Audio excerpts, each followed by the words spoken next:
Assalamualaikum warahmatullahi wabarakatuh. Baiklah, hari ini saya akan menunjukkan bagaimana analisis butir soal yang mungkin kemarin sudah kita pelajari, namun masih banyak yang gagal paham. Nah, oke, langsung saja. Yang pertama kita harus menyiapkan tabel seperti ini. Ini adalah sebuah tabel analisis.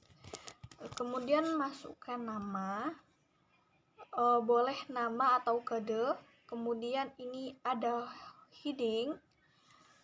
Heading 1 adalah untuk butir soal yang mampu dijawab benar, dan 0 adalah butir soal yang salah dijawab siswa. Semua dimasukkan dan direkap menjadi data seperti ini. Kemudian langkah selanjutnya adalah menghitung kolom jumlah. Rumusnya cukup mudah, menggunakan rumus sum. Kemudian kita tarik ini ke kanan, kemudian tutup kurung, lalu enter. Ya. Kemudian kita blok dan Ctrl D. Nah, kita telah menemukan jumlah dari masing-masing siswa.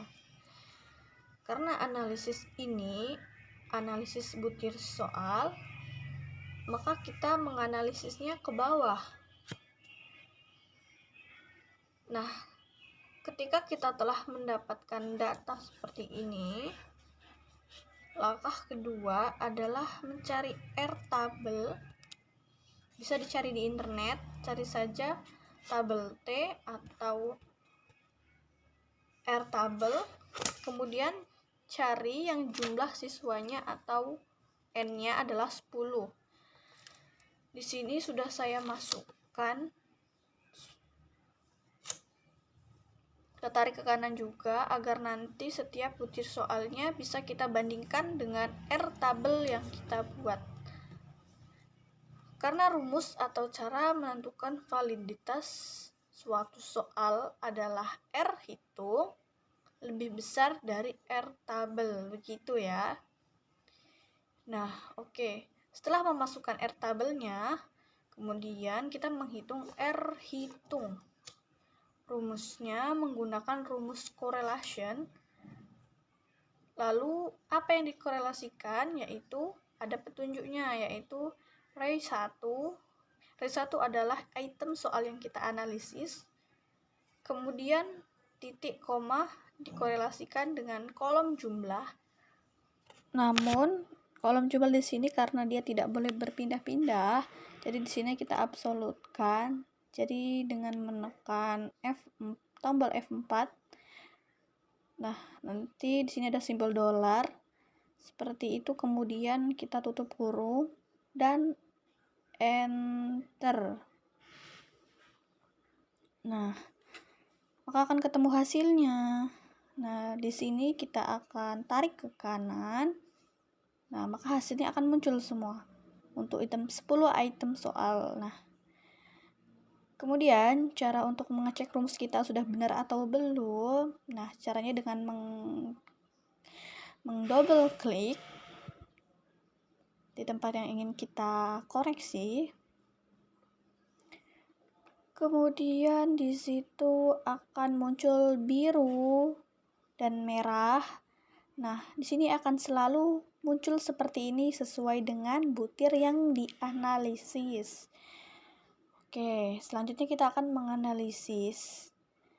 Jadi, di sini kita tidak mungkin mengecek satu persatu. Nah, maka di sini kita akan menggunakan rumus if. Rumus if, bentar ya. Rumus if itu apa? Jika rumus R-tabel lebih besar dari R hitung, maka statusnya itu valid. Nah, sini kita lihat 0,32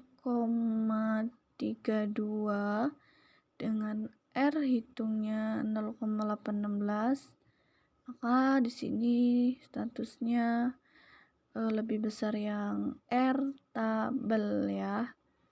Maka ini statusnya benar-benar valid.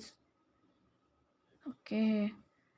Setelah itu kita tarik ke kanan saja, maka di situ akan kita temukan soal yang valid dan tidak valid. Nah, kemudian di sini kita akan menghitung dengan rumus COUNTIF. Tentunya ya kita hitung yang valid saja.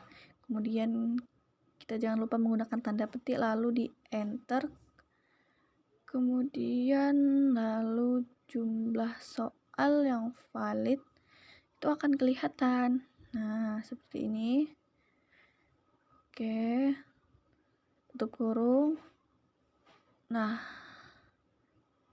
di sini akan muncul yang soal yang valid itu ada 4 soal. Nah, beginilah 1, 2, 3, 4. Di situ ada 4 soal yang valid ya teman-teman. Nah, oke.